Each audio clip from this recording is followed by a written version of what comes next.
जय महाकाली दोस्तों, जय माँ शमशान काली आदेश। दोस्तों आज मैं आपको बताने जा रहा हूँ चैत्र नवरात्रे में जैसे कि आ रहे हैं 30 मार्च को। इन नवरात्रों में अगर आप बगलामुखी साधना कर लेते हैं तो आपकी समस्त मनोकामना पूर्ति हो सकती है और इस साधना में आपको सिद्धि भी प्राप्त होगी माता बगलामुखी की, अगर आप जिस तरीके से मैं बताता हूँ उस तरीके से साधना करते हैं।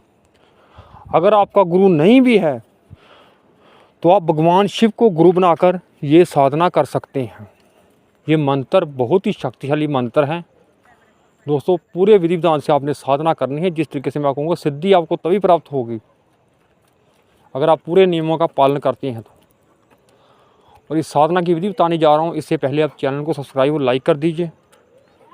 दोस्तों माँ बगलामुखी 10 महाविद्या में से एक विद्या है और ये एक तांत्रिक देवी है, इसलिए आपने शांत चित्त कर अपना, अगर आपको कोई अनुभव होता है तो आपने डरना नहीं है, क्योंकि इस साधना में अनुभव जरूर होंगे, मुझे पता है। आपने अपने मंत्रों पर ध्यान देना है, बस एकांत में आपने साधना करनी है जहां आपको कोई डिस्टर्ब ना कर सके।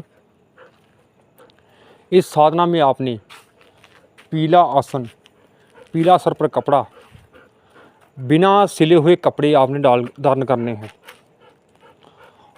पीले रंग के, और माँ बगलामुखी को अपने पीले ही फूल अर्पित करने हैं।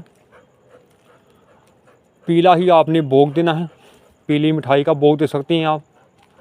और हल्दी की माला इसमें आपने इस्तेमाल करनी है और संस्कृत की हुई, ये भी आपने याद रखना है।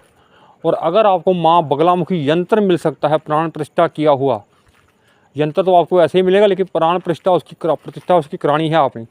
अगर आपको ऐसी चीज़ें नहीं मिलती तो आप हमसे भी कांटेक्ट कर सकते हैं, इसी चीज़ें ले सकते हैं, आपको एड्रेस पर आपको पहुंचा दी जाएगी। और जो लाइट है वो भी आप पीली कर सके तो अच्छी बात है। और पूरब दिशा की तरफ अपना मुख रखना है आपने। साधना में आपने, जैसे कि ये 8 नवरात्रि आ रहे हैं, इस बार 9 नवरात्रि नहीं है, 8 नवरात्रि हैं और 8 दिन आपने साधना करनी है। साधना में आपने ब्रह्मचर्य का पालन, अंडा मीट शराब आप नहीं खा सकते, लहसुन प्याज भी आपने नहीं खाना। और जब तक आपकी साधना चले आपने ज़मीन पर ही सोना है। भगवान शिव को गुरु बना लेना है। अगर आपने कोई गुरु नहीं है तो आपने भगवान शिव की एक माला पहले कर लेनी है, ओम नमः शिवाय मंत्र की। उसके बाद आपने गणेश माला करनी है, फिर आपने एक माला भगवान शिव की फिर कर लेनी है।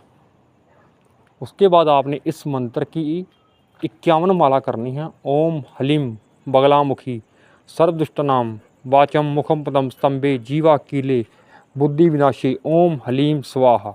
इस मंत्र की आपने 51 माला रोज़ करनी है। और पहले आपने संकल्प लेना है। अगर संकल्प नहीं लेते आप तो साधना मान्य नहीं होती, अमान्य होती है।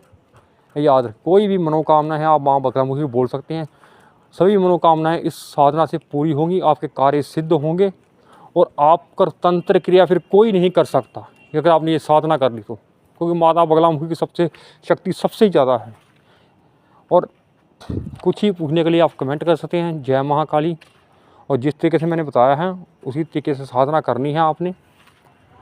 और दीपक की जो बाती है वो भी आपने पीली कर देनी है हल्दी से, ये भी याद रखें। और कुछ ही पूछने के लिए कमेंट कर सकते हैं जय महाकाली।